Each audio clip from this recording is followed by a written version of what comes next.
السلام علیکم۔ آج 26 اگست 2022 بمطابق 28 محرم الحرام 1444 ہجری اور جمعہ کا دن ہے۔ آپ دیکھ رہے ہیں اخبار 313۔ ایک شخص نے جوازات سے سوال کیا کہ کارکن کے پاسپورٹ کی تجدید میں تاخیر کی وجہ سے اقامہ ایکسپائر ہو گیا، جس پر جرمانہ آیا ہے، کیا جرمانہ ختم کرنے کا کوئی طریقہ ہے؟ تو اس کا جواب جوازات نے دیتے ہوئے کہا کہ اقامے کی تجدید بر وقت کرانا ضروری ہے۔ تجدید میں تاخیر پر تیسرے دن سے جرمانہ عائد ہونا شروع ہو جاتا ہے۔ پہلی بار اقامہ کی تجدید میں ہونے والے تاخیر پر 500 ریال جرمانہ، دوسری تاخیر پر جرمانہ ڈبل کر دیا جاتا ہے جو کہ 1000 ریال ہے، جبکہ تیسری تاخیر پر غیر ملکی اقامہ ہولڈر کا خروجی نہائی لگا دیا جاتا ہے۔ تو اس صورت میں جوازات نے کہا ہے کہ جرمانہ لگ جانے کے بعد اس کی کوئی صورت نہیں ہے کہ اس کو معاف کروایا جا سکے۔ ایک اور شخص نے جوازات سے سوال کیا ہے کہ سائق خاص جو کہ خروج عودہ پر گیا تھا، کورونا کی وجہ سے واپس نہیں آ سکا۔ خروج عودہ ایکسپائر ہونے کے 7 ماہ ہو گئے ہیں، کیا ایگزٹ ری انٹری میں توسیع ہو سکتی ہے؟ تو اس کے جواب میں جوازات نے کہا ہے کہ وہ تارکین وطن جو خروج عودہ قانون کی خلاف ورزی کے مرتکب ہوتے ہیں، قانون کے مطابق جوازات کا خودکار سسٹم انہیں 6 ماہ بعد خروج لم یعود کی کیٹیگری میں شامل کر دیتے ہیں۔ تو اس کیٹیگری میں شامل لوگ مملکت سے 3 سال کے لیے بلیک لسٹ ہو جاتے ہیں۔ ان 3 سالوں کے دوران اگر واپس آنا چاہے تو پرانا کفیل نیا ویزا بھیج کے اس کو بلوا سکتا ہے، ادروائز کوئی اور صورت نہیں ہے۔ مملکت سعودی عرب نے ہر مشکل گھڑی میں پاکستان کا ساتھ دیا اور ایک اسلامی برادری ملک کا ثبوت دیا ہے۔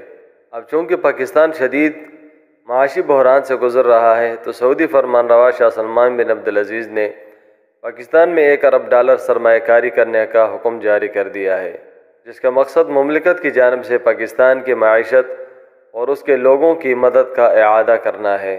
شاہ سلمان کی جانب سے یہ حکم نامہ پاکستان کے وزیر خارجہ بلاول بھٹو زرداری اور سعودی وزیر خارجہ شہزادہ فیصل بن فرحان کے درمیان جمعرات کو ہونے والے ٹیلی فونک رابطے کے بعد جاری کیا گیا ہے۔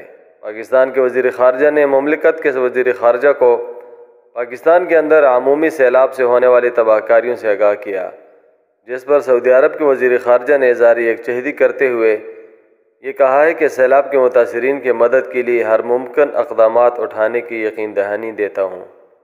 دوسری طرف حرمین شریفین کے انتظامیہ کے سربراہ ڈاکٹر عبدالرحمن السدیس نے کہا ہے کہ خادم حرمین شریفین شاہ سلمان نے پاکستان میں $1 ارب کی سرمایہ کاری کی منظوری دے کر مملکت کے تاریخی روایتی موقف کو اجاگر کیا کہ سعودی عرب پاکستان اور اپنے برادر عوام کے معیشت کے استحکام کے حوالے سے پرعزم تھا اور ہے اور رہے گا۔